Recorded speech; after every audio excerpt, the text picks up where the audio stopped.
Hay momentos en los que no es el tiempo el que avanza, sino el alma la que se queda atrás, cuando el ruido del mundo continúa, pero por dentro todo permanece detenido.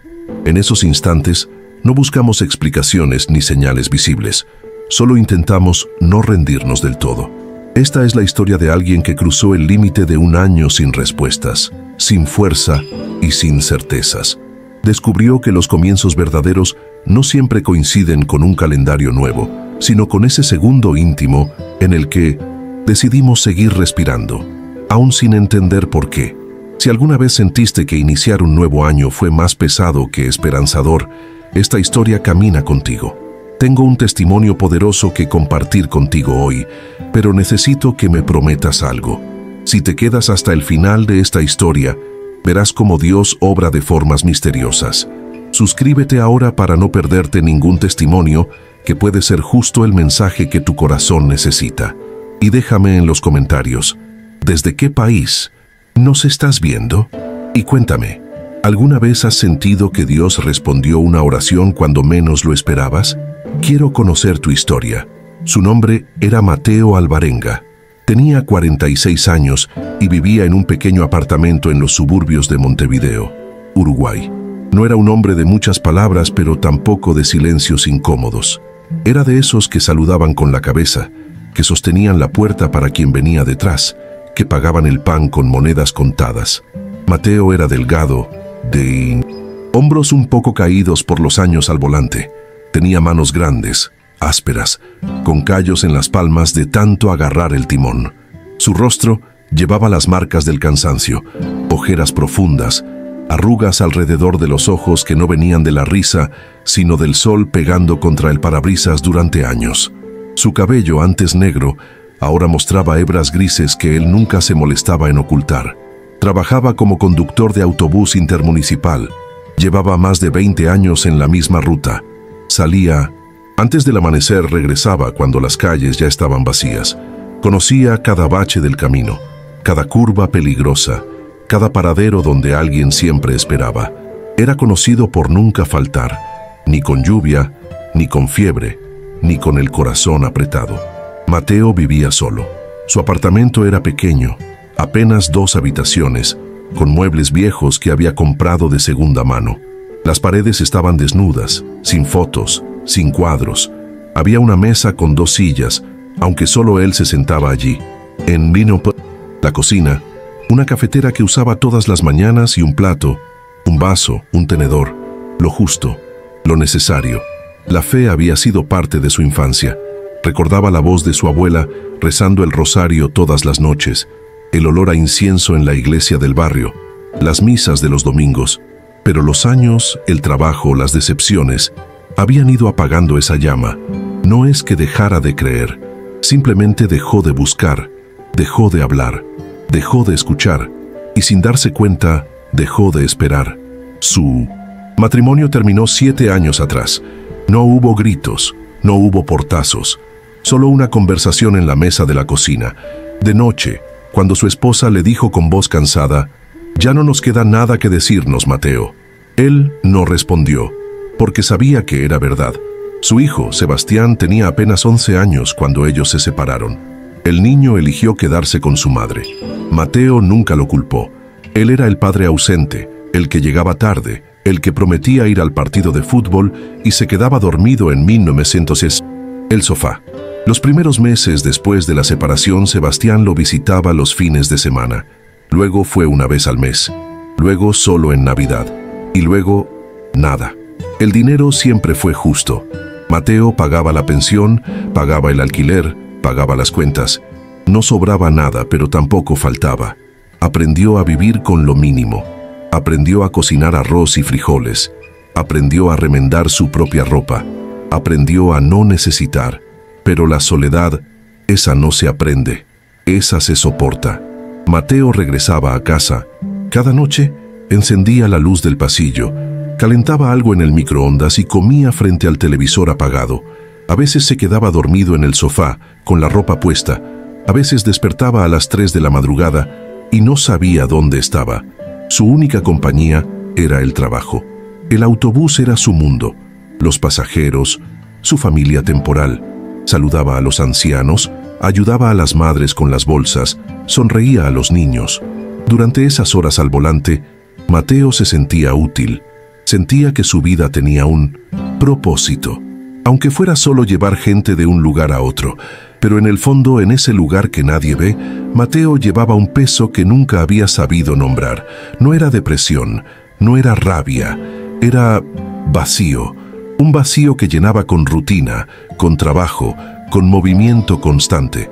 Porque si se detenía, si se quedaba quieto, tendría que enfrentar la verdad, que no sabía para qué estaba vivo. El último día de diciembre amaneció extraño. El cielo sobre Montevideo tenía un color plomizo, pesado, como si el año viejo se resistiera a irse. Las nubes se movían despacio, cargadas, amenazando con descargar en cualquier momento.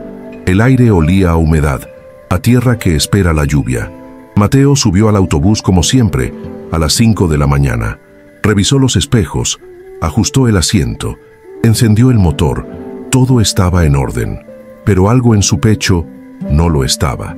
Desde hacía días sentía una presión extraña, como si alguien le hubiera puesto una piedra sobre el corazón. Lo ignoró, como siempre lo hacía. La ruta comenzó sin problemas. Los primeros pasajeros subieron con caras de sueño, con termos de café, con auriculares puestos.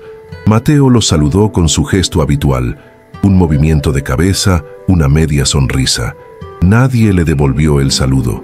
Nadie nunca lo hacía. A media mañana la presión en el pecho se hizo más fuerte. Mateo aflojó el cuello de la camisa. Respiró hondo. Se dijo a sí mismo que era el calor, que era el cansancio acumulado de todo el año, que pasaría, pero no pasó. Cerca del mediodía, mientras conducía por una carretera recta, rodeada de campos secos y árboles inclinados por el viento, Mateo sintió que el mundo se inclinaba. El volante se volvió pesado. Su visión se nubló. Un sudor frío le recorrió la espalda. Y entonces, por primera vez en 20 años, tuvo que detenerse. Encendió las luces de emergencia, estacionó en el acostamiento y apoyó la frente contra el volante. Los pasajeros murmuraban. Alguien preguntó qué pasaba. Mateo no pudo responder. Apenas podía respirar. Una señora mayor se acercó, le tocó el hombro y dijo con voz firme: «Llamen una ambulancia, ahora». Mateo despertó en una cama de hospital 2 días después. No recordaba la ambulancia, no recordaba el traslado, solo recordaba una voz lejana diciendo: «Está estable, pero fue por poco». Y luego, oscuridad. Cuando abrió los ojos, lo primero que vio fue un techo blanco, manchado, con una lámpara fluorescente parpadeante. Giró la cabeza. Estaba en una sala compartida, 3 camas más, todas ocupadas. A su izquierda un hombre joven con la pierna enyesada. A su derecha una cortina cerrada. Frente a él, nada. Solo una ventana con vista a un edificio gris. No había flores, no había visitas. Solo el sonido constante de las máquinas, el murmullo de voces en el pasillo, el olor a desinfectante mezclado con algo que Mateo no podía identificar. Olor a enfermedad, olor a tiempo detenido. Un médico entró más tarde, con carpeta en mano y expresión seria. Le explicó con palabras que Mateo apenas entendió: arritmia, esfuerzo excesivo, necesidad de reposo absoluto. «No puede volver al volante por ahora», dijo el médico. «Su corazón necesita tiempo». Mateo asintió, pero no preguntó nada. No había nada que preguntar. Su vida acababa de detenerse en seco. Esa noche, mientras los demás pacientes dormían, Mateo permaneció despierto, mirando el techo. El silencio del hospital era diferente al silencio de su apartamento. Este silencio tenía peso, tenía verdad. Le decía algo que él llevaba años evitando escuchar, que no podía seguir así, que algo tenía que cambiar. Y entonces, por primera vez en décadas, Mateo cerró los ojos y habló. No con palabras bonitas, no con promesas, solo con la verdad desnuda de un hombre asustado. «Dios, si todavía estoy vivo, tiene que ser por algo, porque yo ya no sé para qué». 3 días después, Mateo fue trasladado a otra sala. El médico dijo que necesitaba observación prolongada.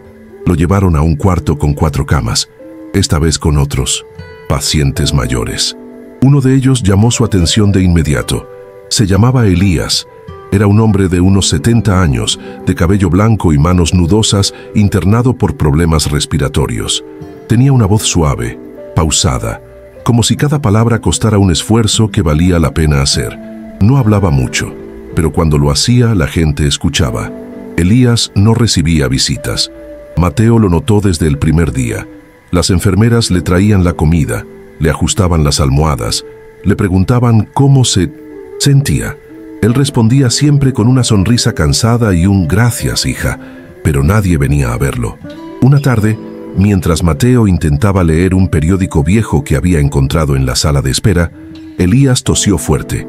Mateo levantó la vista y vio al anciano intentando alcanzar un vaso de agua que estaba demasiado lejos. Sin pensarlo, Mateo se levantó, ignorando la punzada en el pecho, y le acercó el vaso. «Gracias, hijo», dijo Elías con voz ronca. Mateo asintió y estaba a punto de regresar a su cama cuando el anciano agregó: «Siéntate un momento, si puedes». Mateo dudó, pero algo en la voz de Elías lo hizo quedarse. Se sentaron en silencio durante varios minutos. No era incómodo, era tranquilo, como si ambos supieran que no hacía falta llenar el aire con palabras vacías. Finalmente, Elías habló. «¿Hace cuánto que no hablas con él?» Mateo frunció el ceño. «¿Con quién?» Elías sonrió. «Con Dios». Mateo bajó la mirada. Quiso mentir, decir que rezaba todas las noches, que su fe estaba intacta, pero no pudo. «Mucho tiempo», admitió. Elías asintió como si hubiera esperado esa respuesta. «Él no se fue, ¿sabes? Fuiste tú. Pero la buena noticia es que nunca es tarde para volver». Esa conversación se repitió en los días siguientes. No eran charlas largas ni profundas. Elías no predicaba, no juzgaba, solo compartía pequeños fragmentos de su vida. Hablaba de su esposa, fallecida hacía 10 años, de sus hijos, que vivían lejos y apenas llamaban, de los errores que había cometido y de las veces que Dios lo había levantado cuando él ya no podía hacerlo solo. Una tarde, Elías sacó de su mesita de noche un cuaderno pequeño, con las tapas gastadas y las hojas amarillentas. Se lo mostró a Mateo. «Este es mi tesoro», dijo. «Aquí escribo cada oración que hago, y cuando Dios responde lo anoto. No siempre es como yo esperaba, pero siempre llega». Mateo hojeó el cuaderno con cuidado. Había fechas, nombres, situaciones, y al lado de cada oración, una respuesta. Algunas escritas semanas después, otras años después, pero todas respondidas. «¿De verdad crees que funciona así?», preguntó Mateo. Elías lo miró con esos ojos cansados pero firmes. «Hijo, no se trata de creer que funciona. Se trata de confiar cuando no ves cómo va a funcionar». Mateo despertó una mañana y la cama de Elías estaba vacía. Las sábanas estaban dobladas con cuidado. La mesita de noche, despejada. Preguntó a una enfermera y ella bajó la mirada. «Falleció anoche». Fue tranquilo. Se fue durmiendo. Mateo sintió un golpe en el pecho. No había conocido a Elías por mucho tiempo, pero ese hombre le había dado algo que nadie más le había dado en años. Atención. Escucha. Verdad. Esa tarde, cuando vino el personal a recoger las pertenencias de Elías, Mateo preguntó si alguien iba a venir por ellas. La respuesta fue no. No había familia cercana. No había nadie. Mateo pidió quedarse con el cuaderno. La enfermera lo miró sorprendida, pero asintió. «Si crees que él hubiera querido, llévalo». Mateo lo guardó junto a su almohada, y esa noche, antes de dormir, escribió su primera línea en la última página en blanco del cuaderno. No era una oración elaborada, solo una frase simple: «Dios, ayúdame a empezar de nuevo». 2 semanas después, Mateo recibió el alta. El médico le entregó una lista de medicamentos, recomendaciones estrictas y una orden clara. Nada de estrés, nada de esfuerzo físico, nada de conducir por al menos 3 meses. «Su corazón necesita sanar», le dijo. «Si no lo cuida, la próxima vez no tendrá tanta suerte». Mateo regresó a su apartamento en taxi. Subió las escaleras despacio, con la respiración entrecortada. Abrió la puerta y el silencio lo golpeó como un puño. Todo estaba igual. La mesa vacía, la cafetera apagada, las paredes desnudas. Pero ahora sin trabajo, sin rutina, ese silencio era ensordecedor. Los primeros días fueron los más duros. Mateo intentaba mantenerse ocupado, limpiaba, cocinaba, miraba televisión, pero las horas se arrastraban y con ellas llegaban los pensamientos que había estado evitando durante años. ¿Qué iba a hacer ahora? ¿Cómo iba a pagar el alquiler sin salario? ¿Quién era él sin el autobús? Llamó a la empresa de transporte. Le dijeron que lo sentían, pero que no podían mantenerlo en nómina sin que pudiera trabajar. Le ofrecieron una licencia sin goce de sueldo. Mateo colgó el teléfono y se sentó en el sofá, con la cabeza entre las manos. El dinero comenzó a escasear. Mateo tenía algunos ahorros, pero eran pocos. Apenas le alcanzaban. Para un mes, tal vez 2 si era cuidadoso. Dejó de comprar carne, dejó de comprar café, comía arroz con lo que tuviera a mano. Y cada noche miraba el techo y se preguntaba cómo había llegado hasta ahí. Pero todas las mañanas, antes de levantarse, abría el cuaderno de Elías y escribía una línea. A veces era solo una palabra, ayuda. A veces era una frase completa. No sé cómo salir de esto, pero confío en que tú sí lo sabes. No sentía fuegos artificiales, no escuchaba voces, pero algo dentro de él, algo pequeño y frágil, comenzaba a despertar. Una tarde, el teléfono sonó. Era su exesposa. Su voz era fría, distante. Sebastián preguntó por ti, dijo. Mateo se enderezó, con el corazón acelerado. ¿De verdad? Sí. Encontró un mensaje viejo que le enviaste hace años. Dice que quiere verte. Mateo cerró los ojos conteniendo las lágrimas. Dile que estoy aquí, cuando él quiera. Pasaron 3 semanas más. El dinero de Mateo se agotaba. Había comenzado a buscar trabajos que pudiera hacer desde casa, pero sin estudios avanzados, sin experiencia en nada más que conducir, las puertas se cerraban una tras otra. La angustia comenzaba a apretar de nuevo, esa misma presión en el pecho que lo había llevado al hospital. Una mañana de mediados de enero, alguien tocó la puerta. Mateo no esperaba a nadie. Abrió con cautela y se encontró con un hombre de unos 50 años, bien vestido, con una carpeta en la mano. ¿Mateo Alvarenga?, preguntó el hombre. Mateo asintió, confundido. Mi nombre es Ricardo Fuentes. Trabajo en la empresa de transporte. ¿Podemos hablar? Mateo lo invitó a pasar, incómodo por el estado del apartamento. Ricardo se sentó y fue directo al grano. Nos enteramos de su situación y queremos hacerle una propuesta. Mateo frunció el ceño. ¿Qué tipo de propuesta? Ricardo abrió la carpeta y sacó unos documentos. Necesitamos a alguien con su experiencia para entrenar a los nuevos conductores. Clases de seguridad vial, manejo defensivo, protocolos de emergencia. Es un puesto administrativo, sin conducir. ¿Le interesa? Mateo lo miró sin comprender. ¿Por qué yo? Ricardo sonrió. Porque en 20 años nunca tuvo un accidente. Porque los pasajeros siempre hablaban bien de usted. Y porque alguien en la empresa insistió en que usted era la persona indicada. Mateo sintió que algo se movía en su pecho. ¿Quién? Ricardo se encogió de hombros. No sé. La recomendación llegó de arriba. Pero aquí está la oferta. Piénselo. Mateo tomó los papeles con manos temblorosas. No era el sueldo de antes, pero era algo. Era una puerta abierta cuando todas las demás se habían cerrado. No tengo que pensarlo, dijo con voz firme. Acepto. Ricardo le estrechó la mano y se fue. Mateo cerró la puerta, se apoyó contra ella y dejó que las lágrimas cayeran. Abrió el cuaderno de Elías y escribió con letra temblorosa: gracias, aunque no entiendo cómo. Gracias. 2 días después, un sábado por la tarde, alguien más tocó la puerta. Esta vez, Mateo sabía quién era antes de abrir, porque había esperado ese momento durante 7 años. Sebastián estaba parado en el pasillo. Ya no era el niño de 11 años que Mateo recordaba. Ahora tenía 18. Era alto, delgado, con el mismo cabello oscuro de su padre.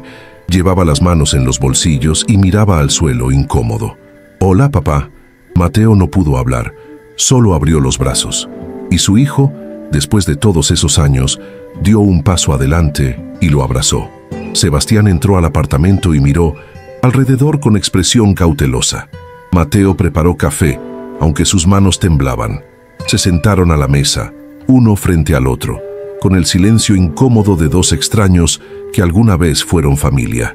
«Encontré un mensaje que me enviaste», dijo Sebastián finalmente. «Era de hace como 5 años. Decías que querías ser mejor padre, que lo sentías». Mateo bajó la mirada. «Lo siento, hijo. Siento todo». Sebastián asintió despacio. «Yo también. Debí haber venido antes». Hablaron durante horas. No, fue fácil. Hubo silencios largos. Hubo preguntas difíciles. Mateo le contó sobre el hospital, sobre Elías, sobre el cuaderno. Sebastián le contó sobre la escuela, sobre sus planes de estudiar mecánica, sobre cómo había pensado en él muchas veces, pero no sabía cómo romper el hielo. Antes de irse, Sebastián preguntó: «¿Puedo volver la próxima semana?». Mateo sintió que algo dentro de él, algo que había estado roto durante años, comenzaba a sanar. «Puedes volver cuando quieras». El trabajo en la empresa comenzó 2 semanas después. Mateo llegó nervioso, con camisa planchada y zapatos lustrados. Lo llevaron a un aula pequeña donde esperaban 6 conductores nuevos, jóvenes, con miradas desafiantes. Mateo se paró frente a ellos y por un momento no supo qué decir. Entonces recordó las palabras de Elías: «No se trata de tener todas las respuestas, se trata de compartir lo que aprendiste en el camino». Y comenzó a hablar. Les habló de los errores que había visto, de los accidentes que podían evitarse, de la responsabilidad de llevar vidas en sus manos. Y poco a poco las miradas desafiantes se convirtieron en atención. Al final de la primera semana, Ricardo pasó por el aula. «Los muchachos dicen que eres el mejor instructor que han tenido». Mateo sonrió sorprendido. «Solo les digo la verdad». Ricardo le dio una palmada en el hombro. «Sigue así. Tenemos más grupos esperando». Los meses siguientes trajeron cambios que Mateo nunca había imaginado. Su salud mejoró lentamente. Seguía tomando medicamentos, seguía yendo a controles, pero la presión en el pecho había desaparecido. Ahora, cuando despertaba por las mañanas, ya no sentía ese vacío. Sentía propósito. Sebastián comenzó a visitarlo cada fin de semana. A veces traía su ropa sucia y Mateo se la lavaba mientras conversaban. Otras veces solo venían a comer juntos, a ver un partido de fútbol, a estar en silencio sin que ese silencio doliera. Poco a poco, la distancia de 7 años comenzaba a cerrarse. En el trabajo, Mateo se había convertido en una figura respetada. Los conductores nuevos pedían estar en sus clases. Algunos veteranos venían a pedirle consejo. Y Mateo, que durante años había creído que su vida no tenía valor más allá de girar un volante, descubría que tenía mucho más que dar. Una tarde, mientras revisaba material para la siguiente clase, encontró el cuaderno de Elías en su mochila. Lo había llevado todos los días, como un recordatorio. Lo abrió y releyó las oraciones que había escrito. Algunas ya tenían respuesta, otras seguían esperando, pero todas, de alguna forma, lo habían traído hasta aquí. Decidió hacer algo. Compró un cuaderno nuevo, idéntico al de Elías, y comenzó a escribir en él, no solo oraciones, sino también historias. La historia de cómo un hombre en un hospital le había devuelto la fe, la historia de cómo un trabajo inesperado le había devuelto la dignidad, la historia de cómo un hijo que regresó le había devuelto la vida. Un día, uno de los conductores jóvenes se quedó después de clase. Se llamaba Diego y tenía apenas 20 años. «Profesor Mateo, ¿puedo preguntarle algo?». Mateo asintió. «¿Cómo hace para no rendirse cuando todo se ve mal?». Mateo lo miró. Vio en sus ojos el mismo vacío que él había sentido. Y supo qué hacer.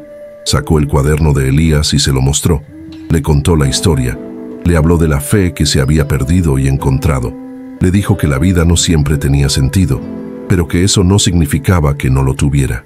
Diego escuchó, en silencio. Cuando Mateo terminó, el joven tenía lágrimas en los ojos. «Gracias, profesor. Necesitaba escuchar eso». Mateo Alvarenga no volvió a conducir un autobús. Su corazón nunca se recuperó lo suficiente para eso, pero descubrió que hay otras formas de llevar gente a donde necesitan ir. A veces, lo que la gente necesita no es un transporte físico, sino un empujón emocional, una palabra en el momento correcto, Una historia que les recuerde que no están solos. El año que comenzó con miedo, con un corazón fallando y una vida detenida, terminó siendo el año en que Mateo aprendió la verdad más importante de todas, que los nuevos comienzos no siempre son ruidosos, que a veces Dios tiene que detenerte en seco para enseñarte a caminar de nuevo, y que cuando entregas el inicio del año en sus manos, Él no te devuelve una vida fácil, te devuelve una vida con sentido. Si llegaste hasta aquí, no fue casualidad. Dios te puso frente a esta historia porque necesitabas escucharla. Ahora quiero que hagas algo por mí. Suscríbete al canal para seguir recibiendo estas historias que alimentan el alma. Y en los comentarios, escribe de qué país eres y cuéntame, ¿qué te dejó este testimonio? ¿Hay algo en tu vida que necesites entregar a Dios hoy? Comparte tu oración, tu dolor o tu alegría. Aquí somos una familia y tu historia importa.